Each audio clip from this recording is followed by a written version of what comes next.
So with that, we bring in Dan Hoffman, former CIA station chief based in Moscow and a Fox News contributor. Dan, great to have you with us today. What's your reaction to Putin saying that he wants a meeting with Trump? And do you think he will accept a meeting with Trump and Zelensky that can only happen if he assures he will end this war? Yeah, well, first, I would tell you from my experience of having tried to see the world through the twisted KGB eyes of Vladimir Putin for decades when I was serving at CIA, President Trump will be asking the intelligence community for some reflections about what's going on in the Kremlin, what's motivating Vladimir Putin. Is this an act of desperation on Putin's part because he's concerned about those sanctions that are supposed to hit in 2 days? Did Putin take to heart President Trump's decision to deploy 2 submarines in the region after Putin's deputy national security advisor Medvedev made such irresponsible comments about nuclear threats and rhetorical nuclear brinkmanship? Those are questions yet to be answered. Peter's right. There's lots of work to be done, preparatory work. It's a time to mistrust and verify Vladimir Putin. Russia's demands have been maximalists. They want regime change in Ukraine. They want a puppet regime there. They want to control Kyiv and the central government. And they've never really offered up any real peace proposals. So there's a lot of work yet to be done.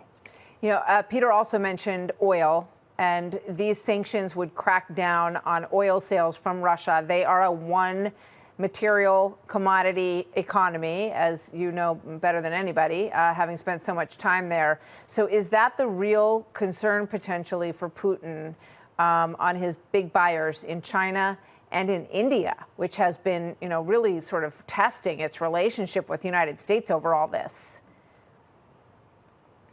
Yeah, I think that's right. And look, China and India hold all the cards. They're importing oil at reduced prices. Russia is very much a junior partner in those relationships, commercial relationships, and certainly the overall strategic relationship with China. So Peter raised a good question, the question of whether India and China in particular have been reaching out to Vladimir Putin and telling him that he needs to strike a deal here. So we'll just have to wait and see how things shake out in the coming days. Yeah, they have a lot of cards as the major customers, and if they're going to keep buying, they may want to be in an environment that's a little bit less risky than this one. Dan, thank you very much. Good to have you with us. Thank you. Dan Hoffman. All right, back to our other breaking story this hour. Right now, the White House is saying that President Trump is open to a meeting that was proposed when Steve Witkoff met with Vladimir Putin earlier today. Apparently, the Russian president expressed some interest in talking with President Trump to find a way to end the war in Ukraine. Senior White House correspondent Peter Ducey reporting live from the North Lawn. Obviously, all of this comes, Peter, as the deadline approaches for these very strict sanctions to kick in against Russia. Do we think that's the motivating factor here? Yes, Martha, because remember, that deadline got moved up about 40 days because President Trump was so frustrated that Vladimir Putin was not slowing down with his invasion of Ukraine, continuing to push forward on the front lines after he put a 50-day deadline. So instead, he gave them 10 days for a ceasefire or face very, very strict sanctions, and also have new sanctions on people that are buying stuff from Russia, like China and India. The sanctions on India went into effect this morning. They were named this morning, another 25%. That gives them 50%. So it's not just pressure from the United States to come to the table.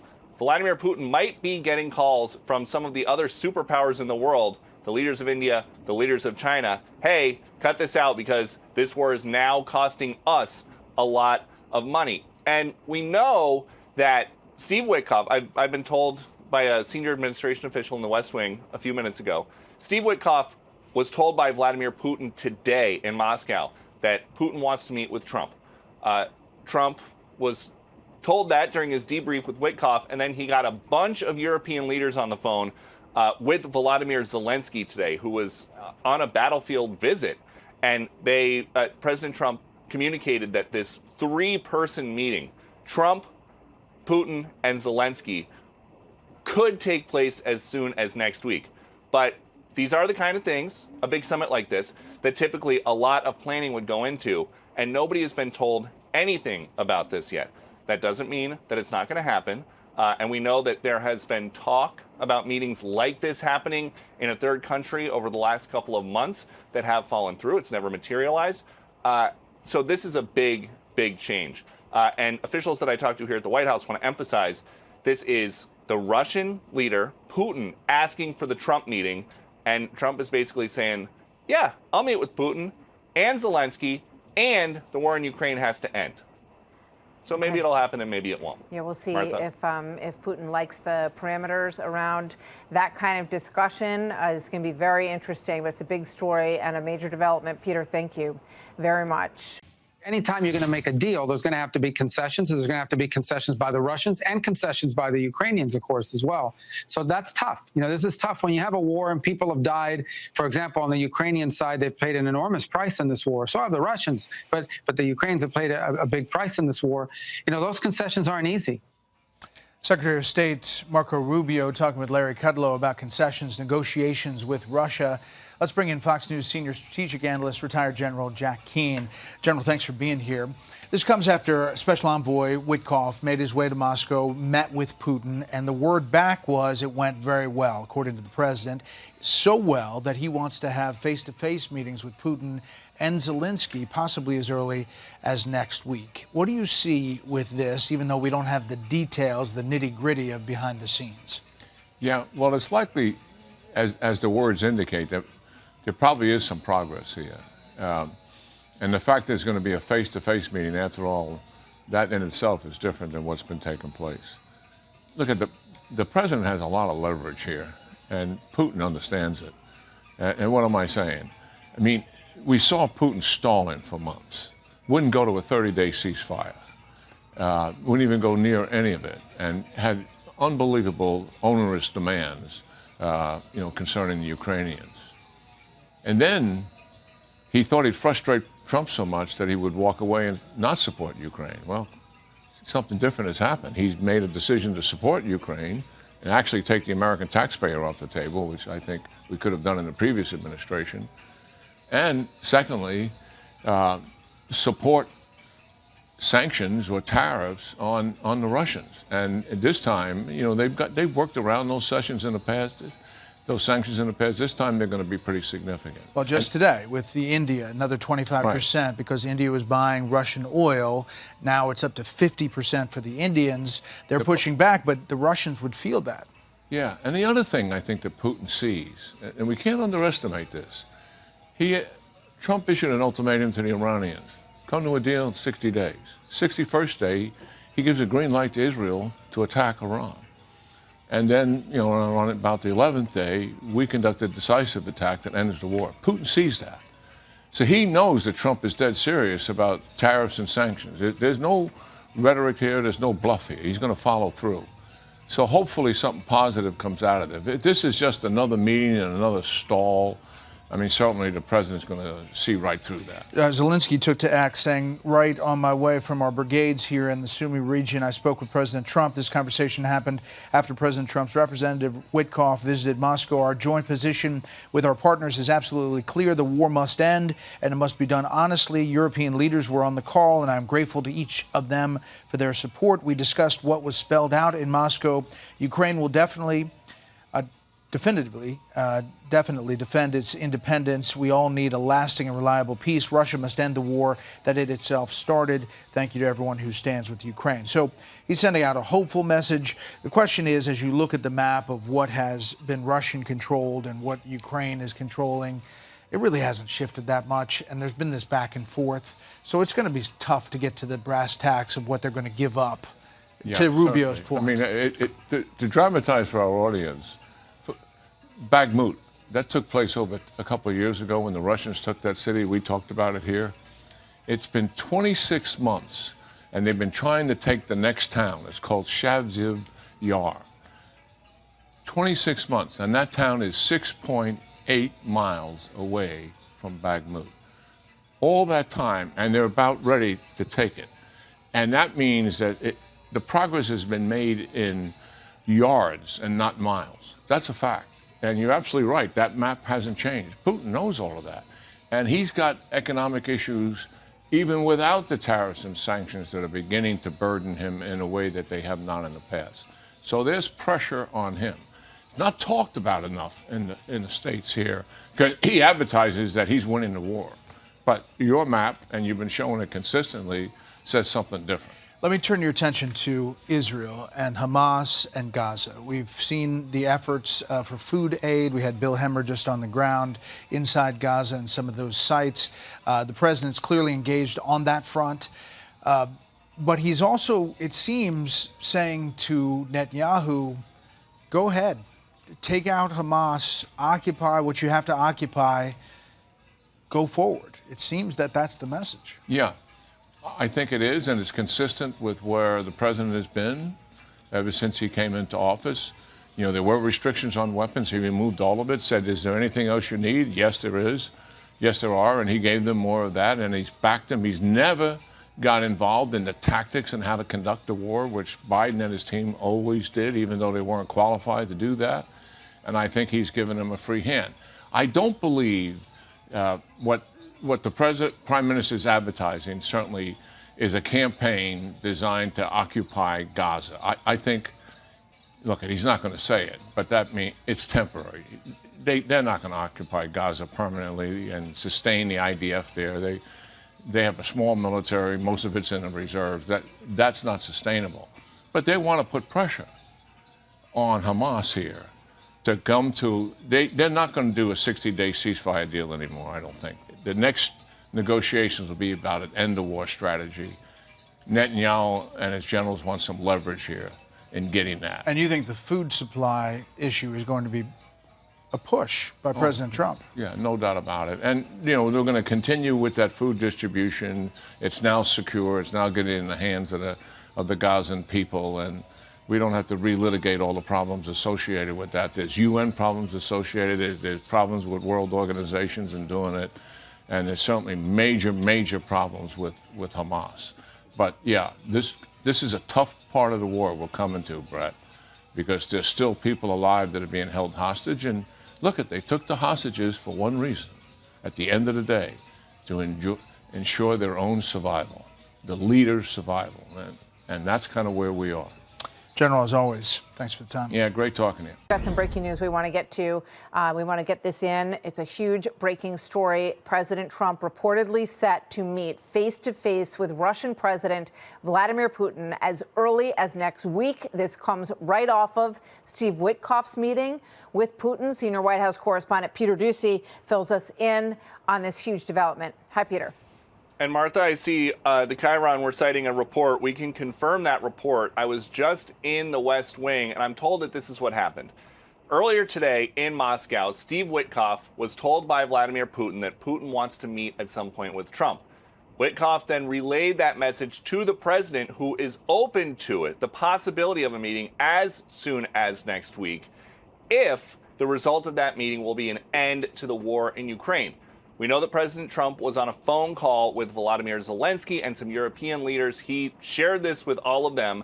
We don't know exactly where in the world it would be. It could be anywhere. Could be at the White House. Could be in a neutral country like Qatar or Switzerland or something, the people that normally host things like this. And I have a statement from Caroline Leavitt, hot off the presses. Haven't seen this anywhere. It says, as President Trump said earlier today on Truth Social, great progress was made during Special Envoy Witkoff's meeting with President Putin. The Russians expressed their desire to meet with President Trump, and the president is open to meeting with both President Putin and President Zelensky. President Trump wants this brutal war to end. And so the emphasis there is on the Russians making this request, but President Trump obviously being open enough to it that there could be a global summit between Putin, Trump, and Zelensky as soon as next week. But there's also a possibility that it slides, and there's also a possibility that it never happens. But it could happen as soon as next week. Martha. All right, Peter, thank you. As you report, this comes right off of the Steve Witkoff meeting earlier today, and President Trump making it clear that he doesn't want a meeting that goes nowhere. He wants a meeting that leads to the end of the war between Ukraine and Russia. So we know you'll be on top of that. Peter, thank you very much for bringing that to us live this afternoon. While this continues to boil in the Middle East, there is another global hotspot that this White House has been trying to deal with ever since they took office in January. Steve Witkoff, The White House envoy is in Russia 2 days before the deadline for a ceasefire with Ukraine. Mike Gallagher, the head of defense for Palantir Technologies, former Republican congressman out of Wisconsin, with me to talk about this. And thank you for your time, Mike, for being here today. President Trump was asked about the Russia sanctions. The deadline's Friday, August 8th, 8/8. You know, D.C. knows it, Moscow knows it, and you know, if you don't get some sort of ceasefire, the sanctions could crank up. Here was the question to the president just yesterday. Can you say what Steve Witkoff's message will be to the Russians? Is there anything they can do to avoid sanctions at this point? Yeah, get a deal where people stop getting killed. We stopped a lot of wars. This is the one we seem to be, this should be the easiest to stop, and it's not. Yeah, my apologies. That was earlier in the week. Nonetheless, the point still stands. Does this happen? Does Russia and Putin listen to sanctions, Mike?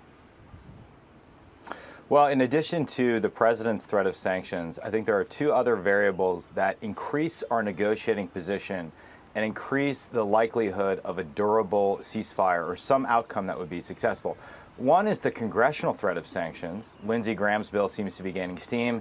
That enhances the president's negotiating position to be able to point to Congress and say, it's not just me in our system, it's also the United States Congress. It's called a two-level game. The second is the president's recent surge of conventional and strategic military power, repositioning nuclear submarines. The president has proven willing to wield hard power effectively, and that is the ultimate deterrent, and that's the language that Russia understands. My hope is that we'll also move forward on considering imposing secondary sanctions on China for purchasing Russia's energy. China's been a big winner. They get cheap Russian energy. They're purchasing something like $220 billion worth of Russian energy. And whether it's Russia or Iran, China's not really interested in cultivating allies. It simply wants sources of hydrocarbons that it can control going forward. So the president has a strong hand to play, and I think he's seeing that Putin repeatedly has made empty promises and is not really interested in peace. Yeah, Putin has been stubborn, and the president thought he could probably get him to go in a different direction. So far, it's been a hard thing to do.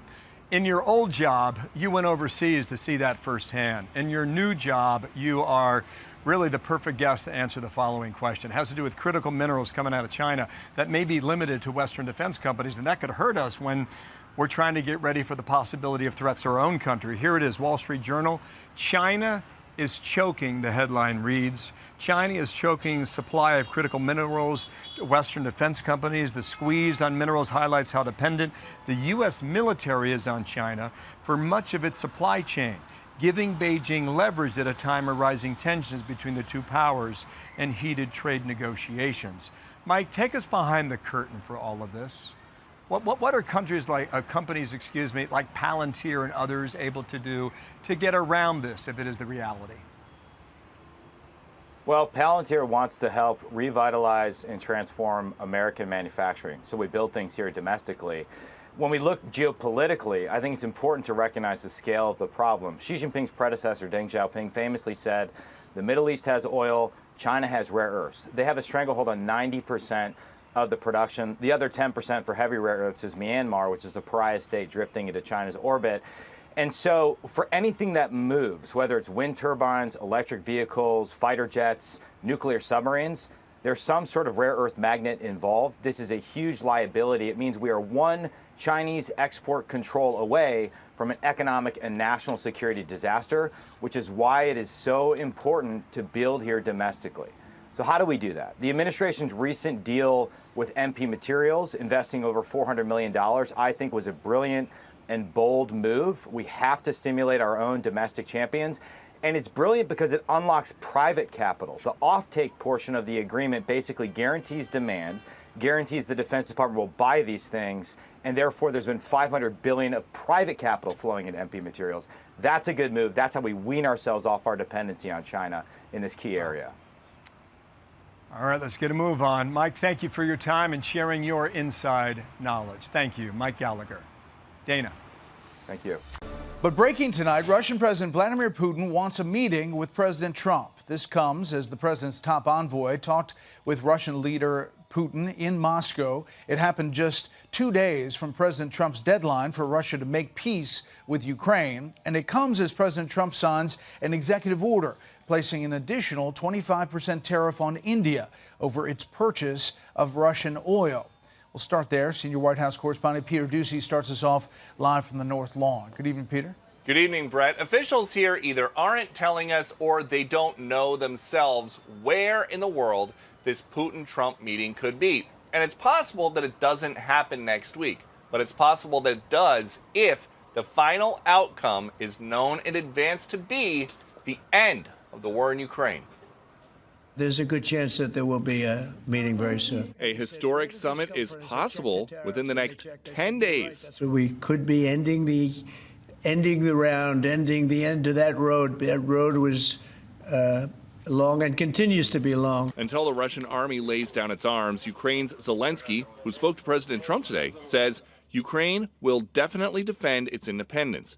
We all need a lasting and reliable peace. Russia must end the war that it itself started. We got to bring the two sides and the two positions close enough so that, the ultimate closer, President Trump, can get involved and make it happen. President Trump initially gave Putin till September to cease fire.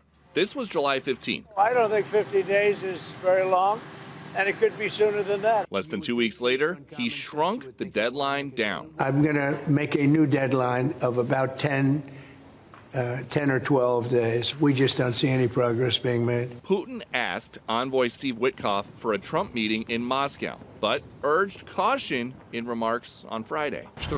As for any disappointments from anyone, all disappointments arise from excessive expectations. The thawing of tensions between Trump and Putin come as the U.S. follows through on threats to sanction countries funding Russia's war by buying Russia's oil. First up, India, whose government explains our imports are based on market factors and done with the overall objective of ensuring the energy security of 1.4 billion people of India. Tariffs were a key Trump campaign promise. So was ending the war in Ukraine. I'm here to get the thing over with. And so President Trump is trying something different. The previous administration did everything regarding Russia and Ukraine in coordination with European allies. This president is showing that he is happy to keep European allies in the loop, but he is trying to get this done on his own. Brett? Peter Doocy live on the North Lawn. Peter, thank you. Hey, Sean Hannity here. Hey, click here to subscribe to Fox News YouTube page and catch our hottest interviews and most compelling analysis. You will not get it anywhere else.